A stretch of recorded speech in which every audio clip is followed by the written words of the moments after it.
மறந்தாயே மறந்தாயே பெண்ணே என்னை ஏன் மறந்தாய் கடந்தேதான் நடந்தாயே யாரோ என்று ஏன் கடந்தாய் நினைவுகள் யாவும் நீங்கி போனால் நான் யார் மறதியா அவதியா சகதியா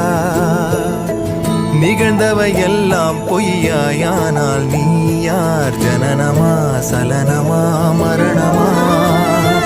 தனியாய் நான் வாழ்ந்தேனே வானாய் நீயானாய் உனில் ஏற பார்த்தேனே காணா